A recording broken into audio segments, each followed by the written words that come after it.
Yep, video. Kind of nervy, uncomfortable, blah, blah, blah. But we'll move forward, proceed, endeavor to persevere. Yeah, Clint Eastwood movie. Anyway, okay, Pyro. He's made a lot of videos, and I've actually watched them.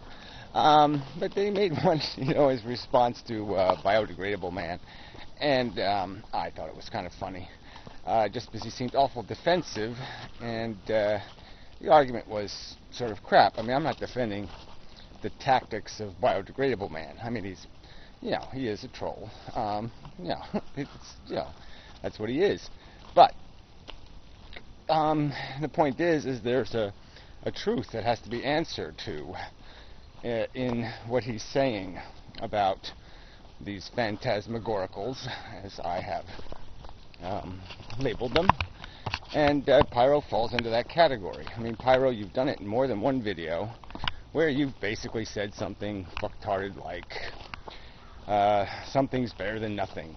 It doesn't matter what the living things on Earth are doing as long as they're alive. like it's somehow an accomplishment to consume and reproduce in, and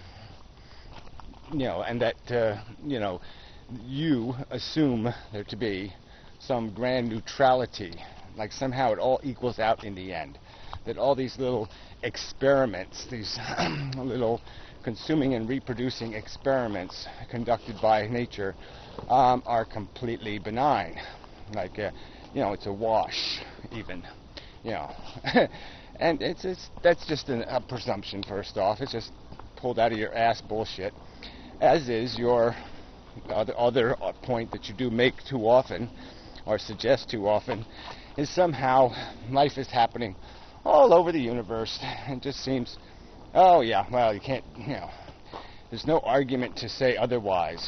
Like somehow it's just obvious, because there's just so many little stars that somehow there must be other pyros running around. And, that's a crock of shit too. Because you're just trying to strengthen the argument that somehow we have no control, that we're not the ball game. That, what else can I say about it? Yeah, that, nature did it. Nature's doing it, so you can do it. It's okay. The damage is already, it's like the house has already been caught on fire, so it doesn't matter how much gasoline you throw on it or whatever the terminology might be. And then you did point out that I sort of get on your ass about the having kids thing. And but it's rightly so, because that's an obvious confirmation of your positive thinking philosophy. I mean, obviously, at least at one point in your life, and I think you still do, because you still talk the same talk, you thought it was the right thing to do to create more human being, to roll the dice, so to speak, because you think it all works out somehow in the end. That somehow, there's no real hard risk. There's no likelihood of failure. No, the likelihood is that everything will be just fine. And that's, in my opinion, a philosophy worthy of ridicule, because it's not based on anything. For a guy who talks about skepticism and, finding something real to defend arguments with, there's nothing real in your argument there. I feel it, therefore I'll do it. But there's no logic connected with it whatsoever. Neither logic in the assumption that life happens, then in the second assumption that somehow it's working, that it's actually accomplishing something besides creating a bunch of wasted horror and suffering. And you can't make you can't argue both sides. You can't say I care about suffering when you minimize its reality by implying that because you can have a drink and a smoke and shoot a game of pool and that puts a little smile on your face, that somehow it's all okay. 10 years in a nursing home, that's we can fix that with a piece of bazooka bubble gum and a cute kitty. Yeah, there, all evened out. No problem. That's your attitude. That's the kind of crap you preach. It underlies your videos, your premise. It's your premise. This life thing is working. This is accomplishing something worth perpetuating. If you had the power to do it, you would implant the life seeds on other planets, because you think this stupid, idiotic chasing of crap somehow means something, it does something. And you only think it, I think, largely because you don't live as all the other life forms. You live as the little special human that's allowed to feel all proud of himself and, you know, has his whole complex ego and the rest of that crap. And you're not doing just the hard, you know, the snake eyes part of living. So it's a fair criticism, and you haven't answered the criticism. And fucking horseflies. Yeah,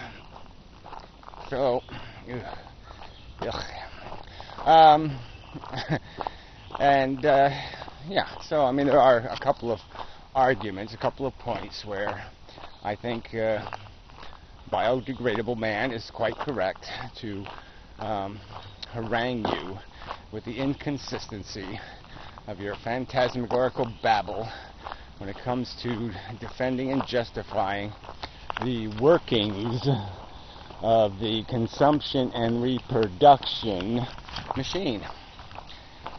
You know, that somehow this matter in this vulnerable, harmable state is somehow preferable to gravel. And that's not an argument you can defend with anything logical. You'll just defend it because you're hungry for it, because you feel it, because it's part of your human addiction and nothing more. You're a cheese chaser, and you're just rationalizing the chase and defending the addictions. That's it. Yeah. So, yeah, you got what you deserve. Yeah. Anyway, he really isn't that bad. I mean, as trolls go, he's not horrific. But anyway, yeah, so I don't know if there's anything else to add. Armor tire. Yeah, I mean, you do a lot of videos on all this Nietzsche stuff and blah, blah, blah. I've watched, I don't know, 3 of the 6, I guess, or 4 of the 6 so far, and, you know, it's all this metaphor. Well, life is like a refrigerator. It's cold where the coils are, and it's smelly where the old food is. I mean, everything's a metaphor. I mean, nobody's talking direct and just saying something simple like, well, you know, we're caught up in a psychotic, you know, chase, matter chasing its own tail, and we're just part of the whirlpool created. It's not a sensible thing. It's just a bunch of noise, it's an earthquake, it's a volcano, it's a pustule of in equilibrium. You know, whatever you know, it really can. If you get yourself out of this idea, this notion that you know, presumptive purpose. Yeah, it's just that there isn't there. It's just a matter caught up in a syndrome, a consumption and reproduction syndrome. It should be just diagnosed as what it is, a disease, a sickness, something that matter could do without. Because it puts too much harm for no rationally appreciable gain. The only gains can be irrationally appreciated. You can't find one logically or rationally.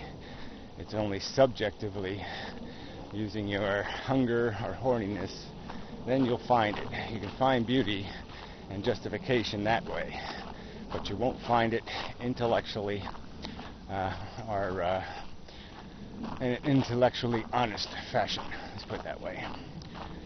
Alright. Well, probably enough of a video. I really am a bit off today. It's very irritating. Kind of want to be having a good day. Yes, I want a good day. But it's looking kind of dicey.